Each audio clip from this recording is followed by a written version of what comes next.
샬롬. 5월 4일 이슬게 되오신 여러분 환영합니다. 우리 암송하고 시작하겠습니다.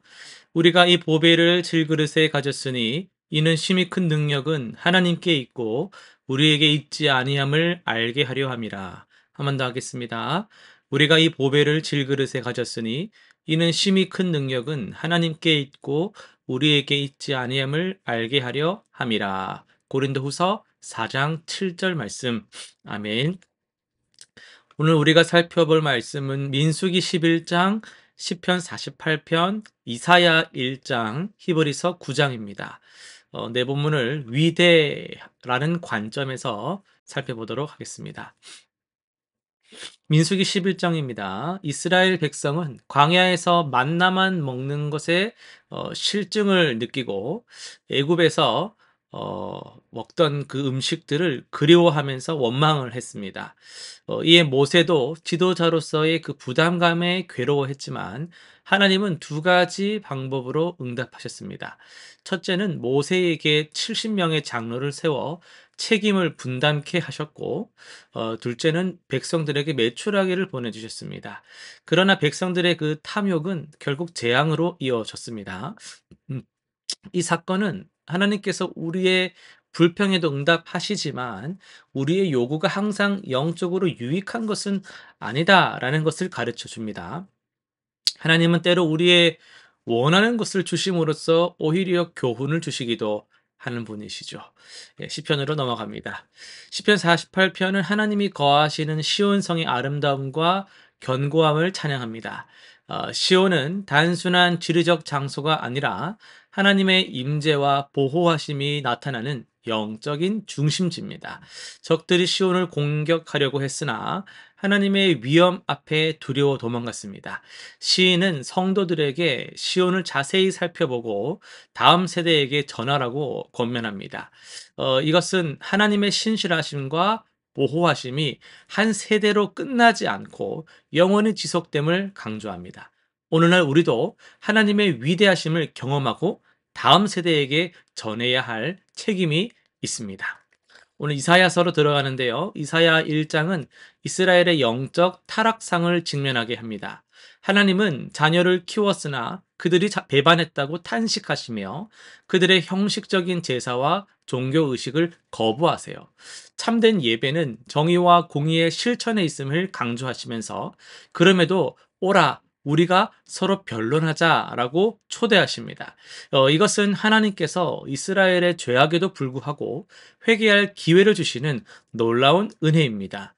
죄가 진홍같이 붉을지라도 눈과 같이 희게 될 것이라는 약속은 하나님의 용서의 그 완전함을 보여줍니다. 하나님은 우리의 회개를 끝까지 기다리시는 위대한 사랑을 가지고 계십니다. 이어서 히브리서 9장을 기반으로 단번에 완성된 위대한 사랑이라는 말씀을 전하도록 하겠습니다. 여러분 반복해야 하는 일과 단번에 완성된 일의 차이가 무엇인지 생각해 보신 적 있으십니까? 우리 삶에는 매일, 매주, 매달 반복해야 하는 일들이 좀 많이 있습니다. 청소, 빨래, 요리, 심지어 자동차 주유까지도 이 계속 이렇게 정기적으로, 주기적으로 반복을 해야 하는 거예요. 하지만 히브리서 9장은 우리에게 놀라운 진리를 선포하는데요. 바로 예수 그리스도께서 단번에 완성하신 구원의 역사입니다. 구약 시대에는 제사장들이 끊임없이 제사를 드려야 했습니다. 히브리서 9장 6절, 7절을 보시면은 이 모든 것을 이같이 준비하였으니 제사장들이 항상 첫 장막에 들어가 섬기는 예를 행하고 오직 둘째 장막은 대제사장이 홀로 1년에 한 번 들어가되 라는 말씀이 있어요. 이처럼 그들은 매년 매일 반복적으로 제사를 드려야 했습니다. 왜 그랬을까요? 그것은 그 제사가 완전하지 않았기 때문입니다. 히브리서 9장 9절과 10절은 또 이렇게 말씀합니다. 이 장막은 현재까지의 비유니 이는 먹고 마시는 것과 여러 가지 씻는 것과 함께 육체의 예법일 뿐이며 라고 말씀하고 있어요. 구약의 제사는 단지 육체의 예법이었습니다. 마치 우리가 손을 씻어도 다시 더러워지는 것처럼 외적인 정결함만 가져올 뿐이었다는 뜻입니다. 그러나 그리스도께서는 어떻게 하셨습니까? 12절은 염소와 송아지에 필요하지 아니하고, 이때까지 그렇게 해왔거든요. 근데 그렇게 하지 아니하고 오직 자기의 피로, 예수 그리스도의 피로 영원한 속죄를 이루사 단번에 성소에 들어가셨느니라 라고 말씀하고 있습니다. 여기서 단번에란 말에 주목하십시오. 이는 반복할 필요가 있다는 말이에요, 없다는 말이에요? 없다는 의미입니다. 완전하고 충분했기 때문입니다. 그리스도의 희생은 단지 외적인 정결함 뿐 아니라 내적인 변화를 가져옵니다. 14절은 하물며 영원하신 성령으로 말미암아 흠없는 자기를 하나님께 드린 그리스도의 피가 어찌 너희 양심을 죽은 행실에서 깨끗하게 하고 살아계신 하나님을 섬기게 하지 못하겠느냐라고 말합니다. 그리스도의 피는요, 우리의 양심까지 정결케 하는 놀라운 능력이 있습니다. 이것이 얼마나 위대한 사랑입니까? 예수님은 구약의 제사장들처럼 다른 생명체의 피가 아니라 자신의 피를 흘리셨습니다. 그것도 한 번만 흘리시고 영원한 속죄를 이루셨어요.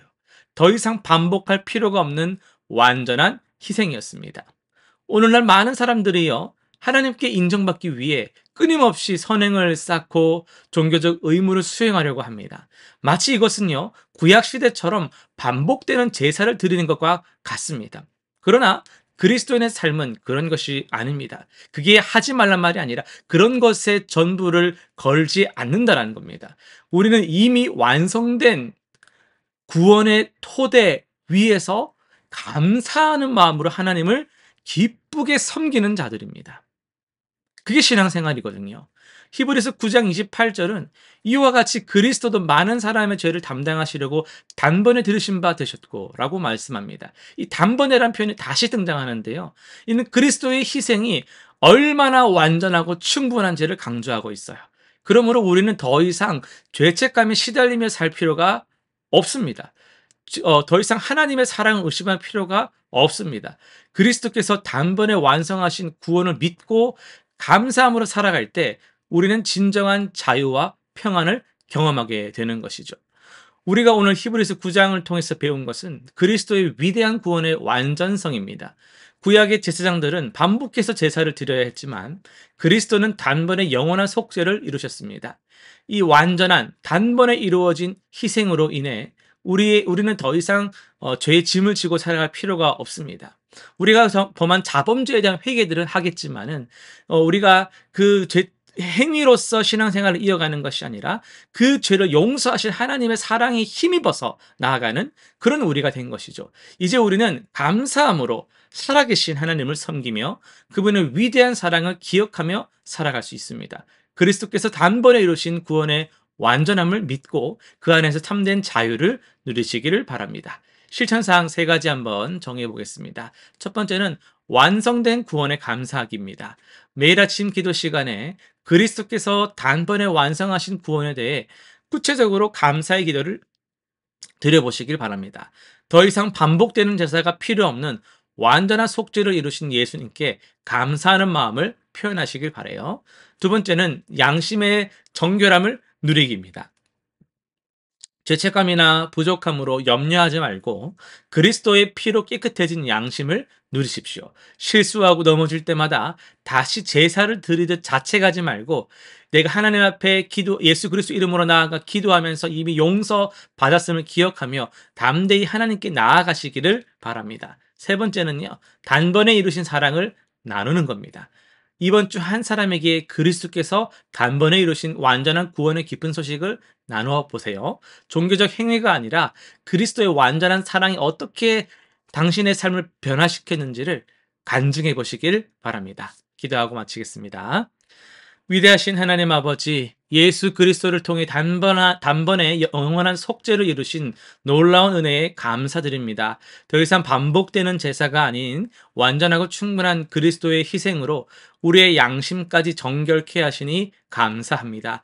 우리가 이 위대한 구원의 의미를 깊이 깨닫고 더 이상 죄의 짐을 지고 살지 않게 하여 주옵소서. 그리스도께서 단번에 이루신 사랑을 기억하며 감사함으로 하나님을 섬기는 삶을 살게 하여 주옵소서.